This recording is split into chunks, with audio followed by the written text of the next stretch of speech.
Sunday episode కోసం మాట్లాడుకుందాం. ఈరోజు ఎపిసోడ్లో ఏం జరుగుతుంది, చాలా బిగ్ బాస్ టీం చాలా కొత్తగా ప్లాన్ చేశారు, ఏం ప్లాన్ చేశారు ఏంటి అని చెప్పి. నాకు తెలిసి అది కొత్తగా ఏం లేదు, నార్మలే. బట్ ఓన్లీ థింగ్ ఏంటంటే కెప్టెన్సీ టాస్క్ ఒకటి అడిషనల్గా జరిగింది. సో దాని గురించి మాట్లాడదాం. రీతుకు ఒక వాయిస్ నోట్ వచ్చింది, రీతు తన గేమ్ చేంజ్ చేసుకోదా దాని గురించి మాట్లాడదాం. దాంతోపాటు ట్రయాంగిల్ అని చెప్పి ఒకటి ఎక్స్ప్లెయిన్ చేస్తారు దివ్య గారు, దానికోసం మాట్లాడదాం. అలాగే దాంతోపాటు కెప్టెన్సీ హ్యాట్రిక్ కెప్టెన్ డెమోన్ అని పెట్టాను, హ్యాట్రిక్ ఏంటి అని చెప్పి దాని గురించి మాట్లాడదాం. వీటన్నిటితో పాటు ఇంకొక సపరేట్ టాపిక్ ఉంది. అదేంటంటే ఈ పిఆర్ టీం అనుకోండి, లీగల్ టీం అనుకోండి, ఎవరైనా సరే వాళ్ళ బెదిరింపులు, అది మనకు జరగలేదని కాదు, ఎవరికి జరిగినా తప్పు. ఎందుకంటే నేను దానికి బాగా కనెక్ట్ అవ్వగలను. నా మీద కూడా, మీలో చాలామంది తెలుసు, నా మీద కూడా ఒక కేసు ఉంది. అది సివిల్ డిఫమేషన్ కూడా కాదు, criminal defamation. So FIR file అయి ఉంది. సో మేము స్టేషన్కి వెళ్ళాము, కోర్టుకి వెళ్ళాము, దాని గురించి చాలా స్ట్రగుల్ అయ్యాము, అవుతున్నాము, ఇంకా అది కంటిన్యూ అవుతుంది, దాని మీద ఇంకా ఫైట్ చేస్తూ ఉన్నాం. సో ఇలాంటివి అంటే ఒక భావస్వేచ్ఛని హరింపజేసేలాగా, అది దట్టు అంటే మీరు మాట్లాడితే కేసులు వేసేస్తాం అన్న విధంగా ఉండటం, అది చాలా తప్పు. అది ఎవరికి జరిగినా తప్పే. నాకు జరగలేదు కదా అని చెప్పి నేను సైలెంట్గా కూర్చోలేను అలాంటి విషయాల్లో. సో దాని గురించి ఖచ్చితంగా స్టాండ్ తీసుకోలేదు ఎవరికి జరిగినా. అరే ఇక్కడ ఎవరికి నా ఉద్దేశంలో చెప్తానబ్బా, నా పాయింట్ ఆఫ్ వ్యూ ఏంటంటే ఎవరికి కాంపిటీషన్ అనేది కాదు. కాంపిటీషన్లో తీసుకున్న మనోడు ఎవరు కాంపిటేటర్ ఎక్కువ కుదిరిందిలే ఆ రకం కాదు. సో నేను దాని గురించి ఖచ్చితంగా, అది కనుక అంటే ఇప్పుడు ఒక బెదిరింపు, అది మీరు మాట్లాడితే ఇలా చేసేస్తాం అని చెప్పి, దాని గురించి కూడా డీటెయిల్గా మాట్లాడుకుందాం. Let's start.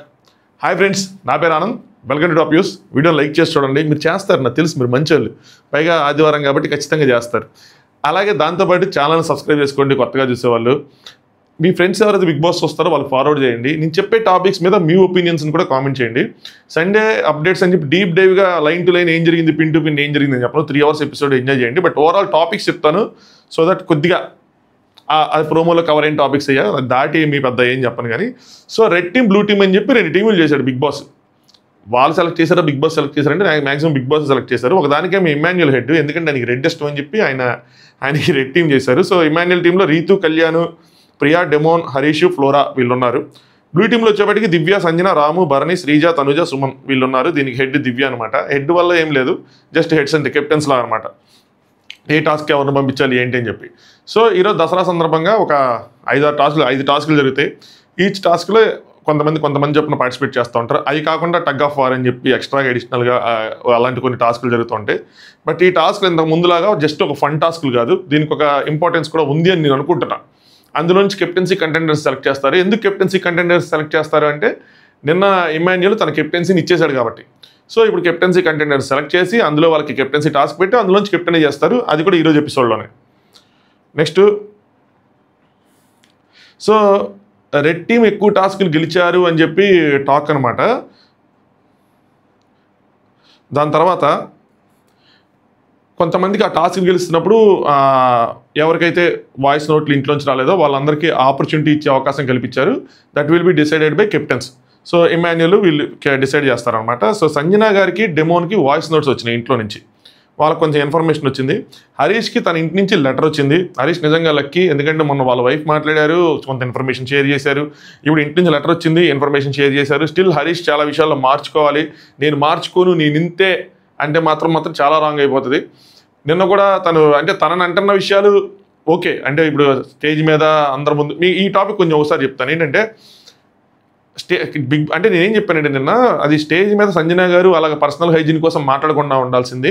వేరాజ్ ఇంట్లో ఏదైనా మాట్లాడుంటే బాగుండేది. సో అక్కడ ఇంట్లో మాట్లాడుంటే వాళ్ళు కట్ చేయటమో, ట్రిమ్ చేయటమో, లేదంటే దాన్ని ఇగ్నోర్ చేయటమో ఏదో చేసేవాళ్ళు బిగ్ బాస్ టీం. అంటే మరి స్టేజ్ మీద మాట్లాడినప్పుడు కూడా కట్ చేయొచ్చు కదా అని చెప్పి ఒక క్వశ్చన్ వచ్చింది. ఏమైందంటే, మీరు ఇంట్లో మాట్లాడేటప్పుడు అదొక సపరేట్ టాపిక్, మీకు అర్థమవుతుంది. దాన్ని ట్రిమ్ చేసేస్తే దాని ఎఫెక్ట్ ఎక్కడ ఉండదు. ఇప్పుడు ఎవరో పక్కకు పిలిచి, బాబు ఇట్లా హైజీన్గా లేవు, కొంచెం చూసుకో, మాకు కొంచెం ఇబ్బందిగా ఉంది అది అంటే, అవునా అండి గొడవ ఏదో చిన్నది అయిందంటే దాన్ని మొత్తం ఎంటైర్గా తీసేసినా దాని ఏం ఉండదు ఎఫెక్ట్. కానీ స్టేజ్ మీద మాట్లాడేటప్పుడు కంటిన్యూటీ మిస్ అయిపోద్ది. దానికి రిలేటెడ్గా టాపిక్స్ వస్తాయి కదా, దాని డిపెండెన్స్తో మాట్లాడుతూ ఉంటారు, మళ్ళీ ఫర్దర్ డిస్కషన్స్ ఉంటాయి కదా. సో అక్కడ కట్ చేయలేరు వాళ్ళు. అదనమాట నేను చెప్పింది నిన్న. సో స్టేజ్ మీద మాట్లాడితే ఏంటంటే కంటిన్యూటీ మిస్ అయ్యింది కాబట్టి. చూసారా, నేను కూడా అసలు సినిమా వాడిని, టీవీ వాడిని అయిపోతున్నా. కంటిన్యూటీలు, ఫ్రేములు, ఎడిటింగ్లు వస్తున్నాయి అవన్నీ. సో అదనమాట సంగతి. అందుకోసం అని చెప్పి సంజన గారు అక్కడ హైలైట్ చేయకుండా ఇంటి లోపల హైలైట్ చేస్తుంటే బాగుండేది. సంజన గారు అవనండి, ఇంట్లో ఎవరైనా సరే. సో ఆయన మాత్రం అదృష్టవంతులు. ఆయన కొద్దిగా నాకు తెలిసి వాళ్ళ వైఫ్ రాసి ఉంటారు, మంచిగా రాసి ఉంటారు అనుకున్నా. ఆయన ఎవరైనా పాయింట్అవుట్ చేస్తే ఆయన తీసుకోవట్లేదు, కానీ ఆయన మాత్రం నోరు జారేస్తున్నారు. నేను సంజన గారిని లాస్ట్లో సుమన్ శెట్టితో మాట్లాడుతా ఒక పదం వాడేశారు, సో నేను దాన్ని రిపీట్ చేయాలనుకోవట్లేదు. అలాంటివన్నీ అవన్నీ చాలా తప్పులు అవుతాయి. మనం ఒకళ్ళ వైపు ఒక ఫింగర్ పాయింట్అవుట్ చేస్తున్నప్పుడు మన వైపు కూడా కొన్ని ఫింగర్స్ పాయింట్అవుట్ అవుతాయి. సో అది ఆయన చూసుకోవాలి. ఐ హోప్ వాళ్ళ వైఫ్ మెన్షన్ చేశారనుకుంటున్నా. మారాలి మనుషులు, బిగ్ బాస్ హౌస్లో మార్పు ఉండాలి. లేదంటే అక్కడ దానికి వెళ్ళటం ఎందుకు, నీ పర్సనాలిటీ డెవలప్మెంట్ ఎక్కడైంది, ఆ షోకి మీనింగే ఉండదు. అప్పుడు నేను ఇలాగే ఉంటా, నేను ఇంతే అనుకుంటే మాత్రం కష్టం. మనలో ఎప్పుడు పర్ఫెక్ట్ కాదు, కొన్ని ఉంటాయి. ఆ కొన్ని చేంజ్ చేసుకుని, ఆ కొన్నిట్లో కొన్ని అని చేంజ్ చేసుకునే అవకాశం కల్పించేదే హౌస్. మనం ఏంటి అని చెప్పి మనకు అర్థంలో చూపించేదే ఆ హౌస్. సో ఇంకా ఆయన ఇష్టం అనమాట. కొన్ని హైలైట్స్ చూసుకుంటే సిద్ధు జొన్నలగడ్డ గారు వచ్చారు. సో అక్కడ ఒక డిస్కషన్ జరిగింది, హ్యాట్రిక్ డిస్కషను. భలే ఉంది, ఇంట్రెస్టింగ్గా. సో ఫస్ట్ రీతుకి క్లోజ్ అయింది కళ్యాణ్ అని చెప్పి దివ్య గారి అబ్జర్వేషన్స్ అనమాట. కళ్యాణ్ గారు క్లోజ్ అయ్యారు. దాని తర్వాత డెమాన్ వచ్చేపాటికి రీతు డెమాన్కి క్లోజ్ అయింది. దాని తర్వాత కళ్యాణ్ అక్కడి నుంచి దూరం జరిగి తనుజ గారికి క్లోజ్ అవ్వాలనుకున్నాడు. తనుజ గారు అంత స్కోప్ లేదు. తనుజ గారు తీసుకొచ్చిన చోటికి తనుజ గారు వాట్ అనుకుంటా. తనుజ గారు కూడా నేను చెప్తున్నాను చూడండి, ఇది లవ్ ఎఫెక్షన్ అన్న కానీ ఫ్రెండ్షిప్ ఏదని అనుకోండి కానీ, బట్ వాళ్ళకి ఇంపార్టెన్స్ ఇచ్చారు, ఇవ్వకుండా లేరు. ఎందుకంటే ఒక డిస్కషన్ జరిగింది. అదేంటంటే రీతు తనుజ మధ్యలో జరిగింది. దానికన్నా ముందు శ్రీజ స్టార్ట్ చేసింది ఆ డిస్కషన్. ఎనీవే సపరేట్గా వాళ్ళిద్దరు వాళ్ళు పక్క పిలిచి అడుగుతారు వాళ్ళని, డిమాన్ నువ్వు మా ఇద్దరు ఒకరికి ఎవరిని చూస్ చేసుకోవాలంటే ఎవరిని చూస్ చేసుకుంటుంటే డిమాన్ స్ట్రైట్ అవే రీతు అని చెప్తాడు. కళ్యాణ్ పిలిచి అడుగు అని తనుజ గారు అంటారు. ఎందుకంటారంటే కళ్యాణ్ అయితే నన్ను చూస్ చేసుకుంటాడేమో అని నాకు ఒక హోప్. ఎందుకంటే తనతో టైం స్పెండ్ చేశాడు, తనతో ఉన్నాడు కాబట్టి. బట్ ఎఫెక్షన్ లవ్ అని నేను అన్నాను. కానీ ఎప్పుడైతే ఆయన లేదు నేను రీతిని చూస్ చేసుకుంటానో అప్పుడు ఆవిడకి ఇంకా ఎస్ట్ అంటే హౌస్లో ఒకళ్ళు ఉండాలనుకున్నారో, సపోర్ట్ ఉండాలనుకున్నారో, ఏదన్నా అనుకున్నాయి. దాని తర్వాత ఆవిడ ఇమాన్యుల్ దగ్గరికి వెళ్తారు. అక్కడ ఆయన కూడా ఏదో చెప్తాడు, నేను పర్ఫార్మెన్స్లో అయ్యాను, ఆవిడ ఇంకేడుస్తారు. సో దాని తర్వాత మాత్రం కొద్దిగా దూరం పెడతారు. దట్టు ఇంకొక డిస్కషన్ వచ్చినప్పుడు మాత్రం ఇలాగా నాకు ఇష్టం అన్నట్టు, అంటే ఎఫెక్షన్ అన్నట్టు, స్పెషల్ అన్నట్టు ఏదో కళ్యాణ్ చెప్పటం, తనుజ గారు దాన్ని ఖండియటం, నువ్వు అందరూ అలాగో నేను అలాగని అనుకోవటం. అది మేబీ తినకు రీతునే ఫస్ట్ ప్రయారిటీ అని అనుకోనని ఉండొచ్చు. లేదంటే కళ్యాణ్కి గేమ్ కొంచెం డౌన్గా ఉంది, అంత అవసరం లేదు, ఇంపార్టెన్స్ అవసరం లేదు, అలాగే అనుకోవచ్చు, ఏదని అనుకోవచ్చు. ఇక్కడ నేను జడ్జి చేయలేను. సో ఎవరు ఏ విధంగా అనుకున్నా ఆ విధంగా అనుకోవచ్చు. మనం అది చెప్పలేము ఎగ్జాక్ట్గా ఏంటి అన్నది. సో ఏదైనా ఆవిడ దూరం పెట్టడానికి అయితే ట్రై చేశారు. సో అందుకని ఆవిడ నేను ఈ యాంగిల్స్లో ఎక్కడ లేనయ్యా అన్నట్టు ఆవిడ ఎక్స్ప్రెషన్ పెట్టుకొని ఉంటున్నారు. బట్ ఆవిడ కూడా దివ్య కూడా చెప్పింది స్కోప్ అదే. మనకు బయట నుంచి చూసేటప్పుడు కూడా అంత 100% మనం కూడా చెప్పుకున్నాం, మరీ ఇన్వాల్వ్ అవ్వకుండా ఉండట్లేదు అన్నట్టు ఉన్నారు. బార్డర్లో గోడమ వీళ్ళ దోకాల అన్నట్టు. సో ఆవిడ అంత స్కోప్ ఇవ్వలేదు అని చెప్పి వీళ్ళు ముగ్గురు ఇలా మిగిలిపోయారు, ఇది ఒక ట్రయాంగిల్గా అన్నట్టు. నా పాయింట్ ఆఫ్ వ్యూలో అంటే రీతుని నేను గమనించిన దాంట్లో డిమాన్కి ఎక్కువ ప్రిఫరెన్స్ వస్తుంది, ఎఫెక్షన్ ఉంది అంతే. కళ్యాణ్ ఫ్రెండ్ అనమాట, ఒక బెస్ట్ ఫ్రెండ్ లాగా అనమాట, అలా ట్రీట్ చేసిద్ది. కళ్యాణ్ ఎక్కువ, రీతుకి పవన్ ఎక్కువ అంటే డిమాన్ ఎక్కువ. అది సంగతి, వాళ్ళ స్టోరీ అది. సో అది ఒకటి ఎక్స్ప్లెయిన్ చేశారు. నెక్స్ట్ సిద్ధు వాళ్ళ టీం లోపలికి వచ్చారంట. ఇక్కడ ఇంకొకటి టాపిక్ తెలిసింది ఏంటంటే కాఫీ ఇచ్చారంట తనుజాకి. నిజంగా ఇది జరిగితే మాత్రం నేను జస్ట్ ఇప్పుడు నాట్ షూర్, రాత్రికి మాట్లాడుకుందా, ఎపిసోడ్లో మాట్లాడుకుందా, జరిగితే మాత్రం ఎపిసోడ్లో గట్టిగా మాట్లాడుకుందాం దాని గురించి. ఏం చేయాలనుకుని ఏమేం చేస్తున్నారు, ఏమేం చేయబోతున్నారు అని చెప్పి. నెక్స్ట్ అలా కొన్ని టాస్కులు జరిగినాయి, వాయిస్ నోట్లు వచ్చినాయి, అన్నీ వచ్చినాయి. దాని తర్వాత కెప్టెన్సీ కంటెండర్స్ని సెలెక్ట్ చేశారు అందులోంచి. సో హరీష్, సంజన గారు, రాము, నెక్స్ట్ డిమాన్ పవన్, ఇంకొకరు ఎవరో ఉన్నారు. సో మొత్తం 5 ఎంతో. బట్ అందులో నుంచి డిమాన్ పవన్ ఏదో బొమ్మలు చూపిస్తారంట, తీసుకొచ్చాడు పెట్టారంట. ఎక్కువ ఐటమ్స్ డిమాన్ కలెక్ట్ చేశాడని చెప్పి డిమాన్ కెప్టెన్ చేస్తారు. సో డిమాన్ హ్యాట్రిక్ కెప్టెన్ అయ్యాడు అని చెప్తాడు. సో ఫస్ట్ టైం కెప్టెన్ అయ్యాడు, అది రద్దు చేశారు. సెకండ్ టైం మళ్ళీ నాగసారి ముందే కెప్టెన్ అయ్యాడు. థర్డ్ టైం మళ్ళీ నాగసారి ముందే కెప్టెన్ అయ్యాడు. సో అలా ఇంకోసారి కెప్టెన్ అయ్యాడు. డిమాన్ దినదిన అభివృద్ధి చెందుతున్నాడు. సో చూడాలి ఆ టాస్క్ ఎలా జరిగింది, ఎలా కంటెండర్స్ని సెలెక్ట్ చేశారు, ఇవన్నీ మనం నైట్ ఎపిసోడ్లో చూద్దాం. ఎపిసోడ్ తర్వాత దాని గురించి డీటెయిల్గా మాట్లాడుకుందాం. ఇదైతే అప్డేట్. దాని తర్వాత బిగ్ బాస్ అని చెప్పి ఎప్పుడు ఉంటుంది కదా, అలా ప్రతిసారి పెట్టారు. కానీ నాగార్జున ఈసారి ఫర్ ద ఫస్ట్ టైం అని చెప్పారు. ఏంటంటే వాళ్ళేదో క్వశ్చన్ అడుగుతారు, నేనేదో ఆన్సర్ చెప్పేస్తాను, అందరం సైలెంట్గా కూర్చుంటాం, చప్పట్లు కొట్టుకుంటాం, గిల్లి గజ్జలు ఆడుకుంటాం అంటే అవ్వదు. ఈసారి ఆడియన్స్ నువ్వు నిజం చెప్తున్నావు అర్థం చెప్తున్నావు అని చెప్పి డైరెక్ట్ అక్కడి నుంచే మిమ్మల్ని జడ్జి చేస్తారనమాట. ఇది సూపర్గా అనిపించింది నాకు. నిజంగా అది ఆడియన్స్ జడ్జిమెంట్ అయినా భయ్యా బిగ్ బాస్ టీం కంట్రోల్ చేసిద్దంటే మనం బిలీవ్ చేద్దాం అది ఆడియన్స్ జడ్జిమెంటే అని. సో ఇలా అక్కడ క్వశ్చన్లు అడిగారనమాట. సో రీతుని అడిగితే లేదు నాకు తన ఫ్రెండే, నా గేమ్ నేను చూసుకుంటున్నాను, యాజ్ అ ఫ్రెండ్గా ఎఫెక్షన్ ఉందంటే చాలామంది నో కాదు నీ గేమ్ లేదు, ఇది ఏం లేదు, నువ్వు అంతా అని చెప్పి అక్కడ ఒక పంచిపడింది. దాని తర్వాత సుమన్ శెట్టి అన్న నా ఎఫర్ట్స్ నేను 100% పెడతానంటే జనాలు ఓకే అన్నారు. అలాగే సిమిలర్గా అందరికీ శ్రీజ కూడా క్వశ్చన్ వచ్చింది, నిన్ను హోటేసి లోపల పంపించింది నిన్ను తగులు పెట్టుకోవడానికి అది అని చెప్పి. సో ఇక్కడ మీరు గమనిస్తే ప్రోమోలో ఇమాన్యుయల్కి కిరీటం ఉంటుంది. ఎందుకు ఉంటుందంటే ఇమాన్యుయల్ కూడా క్వశ్చన్ వస్తుంది, ఆయన ఆన్సర్ చేస్తాడు. 90% పీపుల్ ఇమాన్యుయల్ ఆన్సర్స్తో అగ్రీ చేస్తారు, గ్రీన్ వస్తుంది. సో అందుకోసం చెప్పి ఆయనకి కిరీటం ఏదో పెట్టారంట. సో అది సంగతి. దాని తర్వాత ఇంకొక పాయింట్ ఉందబ్బా ఇక్కడ మర్చిపోయాను. రీతు టాపిక్లోనే చెప్తాను. వాళ్ళ మదరు ఇండైరెక్ట్గా మనం ప్రోమోలో కూడా చూసాం, ఒక విషయాన్ని అడ్రస్ చేశారు. ఐ హోప్ అది వాళ్ళిద్దరి కోసం అయి ఉంటుంది, అది ఆవిడకి అర్థమై ఉంటుంది. బయట పరిస్థితి రీతు గారిది కొంచెం అతలాకుతలంగా ఉంది. సో ఆవిడ లోపల గేమ్ ఆడే ఆ బయట పరిస్థితులు ఇగ్నోర్ చేసుకునేలా చేయాలి. బయట ఉన్న పరిస్థితులకి ఇప్పుడు లోపల కూడా అలాగే చేస్తే ఏమైందంటే ఆ రెండు మ్యాచ్ అవటం వల్ల చాలా అంటే చాలా డ్యామేజ్ అవుతుంది. బిగ్ బాస్ పరంగానే కాదు, పర్సనల్ పరంగా కూడా డ్యామేజ్ అవుతుంది. సో వాళ్ళ మదర్ చెప్పిన విషయాల్ని ఆవిడ తీసుకొని మార్చుకొని గేమ్లో ముందుకెళ్ళి బో అన్నట్టు కుమ్ముతారా, లేదంటే అంటే ఆవిడకి అది ఉంది, ఆ బలం ఉంది. అందరూ ఉన్న అమ్మాయిల్లో కల్లా బలంగా కనిపిస్తున్నారు, స్టాండ్ స్ట్రాంగ్గా తీసుకుంటారు, మాటలు స్ట్రాంగ్గా తీసుకుంటారు, చాలా యూనిక్గా కూడా బిహేవ్ చేస్తున్నారు. అంటే అందరూ ఒక దారి అయితే తనకు తప్పు అనిపిస్తే అందరి దగ్గర ఇప్పుడు హరీష్ కోసం ఆవిడ ఒక్కళ్ళు చేయెత్తారు. సో యూనిక్గా చేస్తున్నారు. ఆ డిఫెన్స్లో టీం మొత్తం చేసిన ఓటింగ్స్లో ఎక్కడైనా డిఫెన్స్ అక్కడ ఉన్న వాళ్ళు రాకపోతే మధ్యలో వచ్చి మాట్లాడుతున్నారు. బిగ్ బాస్ సంబంధించిన కొన్ని క్వాలిటీస్ ఉన్నాయి ఆవిడలో, ఆ స్టాండ్ తీసుకునేది, ఆ స్ట్రాంగ్గా మాట్లాడేది. బట్ ఏంటంటే ఈ పులిహార ఒకటే. బట్ ఇక్కడ ఆవిడ ఒక డైలమాలో పడతారు. అదేంటంటే ఇప్పుడు నేను కనుక దూరం పెడితే నేను ఇప్పటివరకు చూపించిన ఇదేదో జెన్యున్ బాండ్ ఉంది అని చెప్తున్నా నేను ఏదైతే ఉందో అది రాంగ్ అయిపోద్ది, అప్పుడు నేను కంప్లీట్ రాంగ్ అయిపోతా అని చెప్పి ఒక ఆలోచనలో పడతారు. ఇప్పుడు నేను మార్చుకోకూడదు అని. సంథింగ్ సిమిలర్ విష్ణుప్రియ సిచ్యువేషన్ కూడా లాస్ట్ ఇయర్ అలాగే ఉంది. ఇప్పుడు నేను మార్చుకొని దూరం పెడితే ఏంటంటే కాంటెంట్ కోసం చేసినట్టు ఉంటుంది. అప్పటి వరకు చేసింది అది జెన్యున్ బాండ్ అనిపించదు. సో వాళ్ళ నాన్న చెప్పినా ఎవరు చెప్పినా తను అలాగే కంటిన్యూ అయింది. ఇంకా అందరూ అలాగే దాన్ని ముందుకు తీసుకెళ్ళారు. కానీ అప్పటికి చాలా వారాలు అయినాయి, ఇప్పటికి ఇంకా 2-3 వారాలు అయినాయి. మార్చుకున్నా కూడా నా ఉద్దేశం ప్రకారం కరెక్టే, తప్పులేదు అందులో, నేనైతే తప్పు పట్టను. లేదు మార్చుకొని ముందుకెళ్తానంటే వెళ్ళొచ్చు, బట్ దానివల్ల గేమ్ ఎఫెక్ట్ అయ్యిద్దంటే ఖచ్చితంగా ఎఫెక్ట్ అయ్యింది. ఇద్దరికి ఎఫెక్ట్ అయ్యిద్దంటే ఇద్దరికి అయ్యే అవకాశాలు మెండుగా ఉన్నాయి. చూద్దాం, లెట్స్ సీ ఇది ఎలా వెళ్ళిద్ది, ఏంటి, ఎంత ముందుకు వెళ్ళిద్ది, ఎక్కడ ఆగిద్ది, అది జస్ట్ ఫ్రెండ్షిప్ ఎఫెక్షన్ అక్కడితో ఆగిద్దా, ఇంకంతకన్నా ముందుకెళ్ళిద్దా, అప్పుడు అది ఎవరికి డ్యామేజ్ చేసిద్ది ఏంటి అని చెప్పి అప్పుడు మాట్లాడుకుందాం.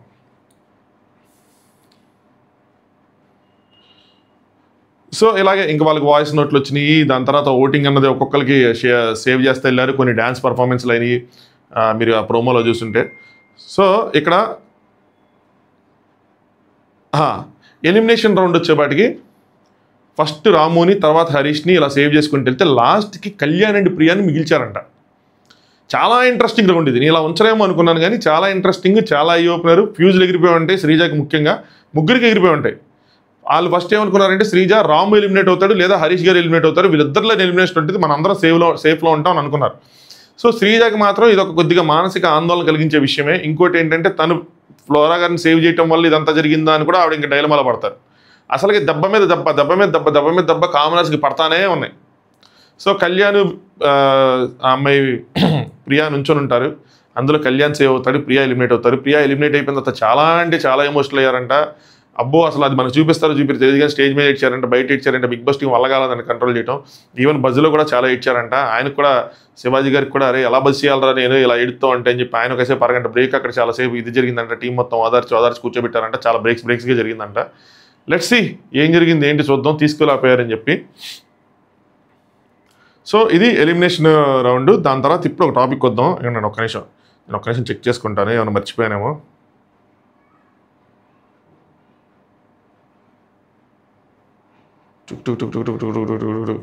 మీ టైం ఎందుకు వేస్ట్ చేయడం, ఏమి లేవు, కొన్ని ఉన్నాయి కానీ అవన్నీ మీరు ఎపిసోడ్లో వచ్చే చిన్న పాయింట్సే. ఇప్పుడు మనం మాట్లాడుకుందాం ఈ పిఆర్ టీము ఏంటి, బెదిరింపులు ఏంటి అని చెప్పి. ఒక పెద్ద ఏదో పోస్ట్ లాంటిది క్రియేట్ చేసి పెట్టారన్నమాట, 2 పేజీలు, ఒక రివ్యూర్కి అగైనెస్ట్గా. ఏంటి అంటే ఆయన డీఫేమ్ చేస్తున్నారు, ఏదైనా పిఆర్ టీమ్ ఆయనకు వచ్చింది పిఆర్ టీమ్ ఇది కాదు, ఒక కంటెస్టెంట్కి వచ్చింది పిఆర్ టీమ్ సపోర్ట్ కాదు, అది జెన్యూన్ సపోర్టు అది ఇది అని చెప్పి దానికోసం పర్సనల్గా వెళ్ళటం ఇంకోటి వెళ్ళటం అది అలా డీఫేమ్ చేస్తున్నారు. ఇది వార్నింగ్గా తీసుకోండి లేదంటే మీ మీద కేసు వేస్తాము అది అని చెప్పి. నేనేమంటానంటే బిగ్ బాస్ షోలో ఒక్కొక్కరికి ఒక్కొక్క ఒపీనియన్ ఉంటుంది, రివ్యూస్ చెప్పే వాళ్ళకి కూడా ఒక ఒపీనియన్ ఉంటుంది. వాళ్ళు ఒక ఒపీనియన్ చెప్తారు, చెప్పినప్పుడు వాళ్ళకి దానికి వచ్చిన స్పందన వాళ్ళు చూసుకుంటారు. అది జెన్యూన్ స్పందన లేదంటే పిఆర్ స్పందన అన్నది ఒక ఐడియా వస్తుంది.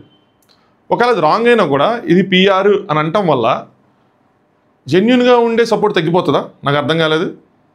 తగ్గదు కదా. ఇప్పుడు నేను జెన్యూన్గా ఒక కంటెస్టెంట్ని లైక్ చేస్తున్నా, ఫర్ ఎగ్జాంపుల్ నేను ఇప్పుడు రీతు గారికి నేను సపోర్ట్ చేస్తున్నా, ఎవరో వచ్చి రీతు గారికి ఈ సపోర్టు ఫేక్ సపోర్టు అని అన్నారనుకోండి, నేను సపోర్ట్ చేయడం మానేస్తానా? మానేను కదా, నా సపోర్ట్ నేను చేస్తాను.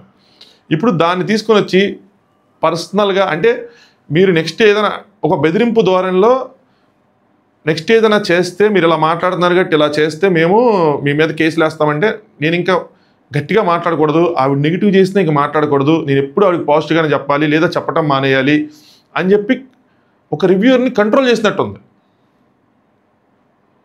మీకు నిజంగా ప్రాబ్లం అనిపించి నిజంగా లైన్ దాటారనిపిస్తే మీరు ఒకసారి మాట్లాడాలి, ఎక్స్ప్లెనేషన్ తీసుకోండి.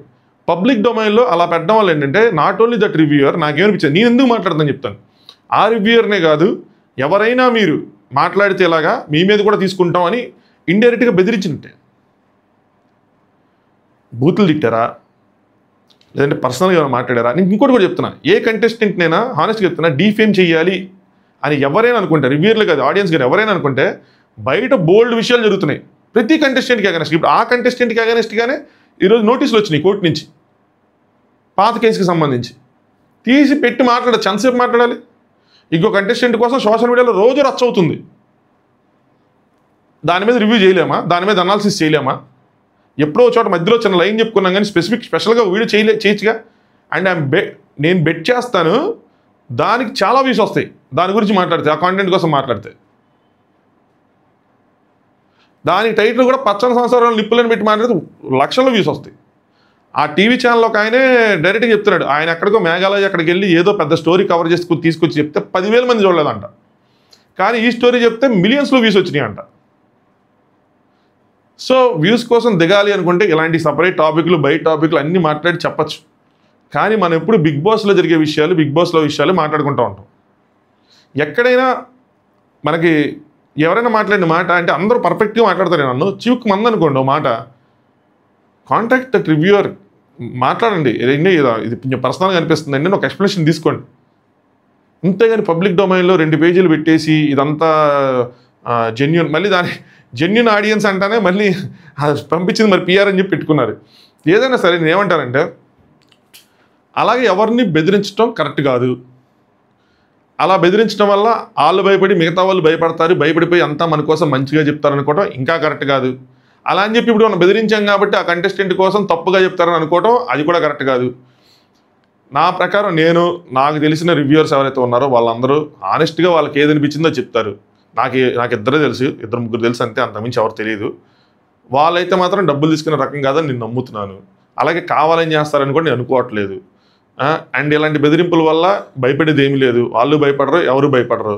దానికోసం సమిష్టిగా నుంచోవాలంటే మాట్లాడుకుని దానికి అగెనెస్ట్గా నుంచోగలం కూడా, కానీ అలాంటి చేయదలుచుకోలేదు. ఎందుకంటే ఇంకోటి కూడా అనుకోవచ్చు, ఎవరి ప్రాబ్లం వాళ్ళదని వదిలేయచ్చు, కానీ అలా అలా అనుకోకూడదు కూడా. ఎందుకంటే ఇది ఒక వ్యక్తికి సంబంధించిన ప్రాబ్లం అవ్వదు. ఫ్యూచర్లో ఏదైనా కంటెస్టెంట్ కోసం మనం గట్టిగా మాట్లాడితే ఎవరికైనా వేసేస్తారు వీళ్ళు.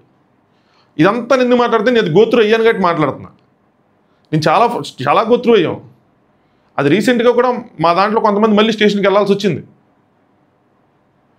సో ఇలాంటివి డబ్బు, అధికారం, పలుకుబడి ఇలాంటివి ఉన్నప్పుడు అవేమీ లేని వాళ్ళని తొక్కేద్దాం, ఎక్కేద్దాం అని చేద్దాం, సో దట్ మనం సేఫ్ అయిపోతాం, అంటే మన కోసం ఎవడు మాట్లాడు, ఇలాంటి ఆలోచనలు ఉంటే మాత్రం చాలా తప్పు. అలా అని చెప్పి రివ్యూవర్స్ ఎవరు అసలు బోర్డర్ దాటకుండా మాట్లాడారంటే మాట్లాడే వాళ్ళు ఉండొచ్చు, మాట్లాడే సిచ్యువేషన్స్ ఉండొచ్చు, మాట్లాడే మాటలు ఉండొచ్చు.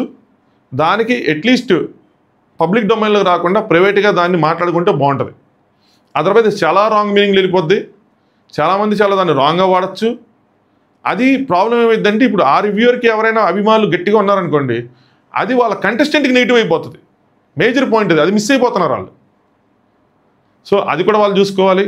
ఎప్పుడు బొమ్మ అంటే కాయిన్కి ఒక సైడే కాదు, రెండో సైడ్ కూడా వాళ్ళు చూసుకోవాలి. రివ్యూవర్స్ కూడా మనం కూడా ఎక్కడైనా సరే పర్సనల్గా వెళ్ళకుండా లైన్ దాటకుండా మనము మాట్లాడాలి, ఆ బాధ్యత మన మీద ఉంది. సో ఇంట్లో విషయాలు ఇంట్లో టాపిక్స్ మాట్లాడటం మంచిది బయట టాపిక్స్ కన్నా. సో ఇది నా ఒపీనియన్. దానికోసం ఎంతకన్నా ఎక్కువ దానికోసం సాగదీను మాట్లాడను అంటిల్ అన్లెస్ ఏదైనా జరిగితే మాత్రం గట్టిగా మాట్లాడతాం అంతే. Thanks for watching top views.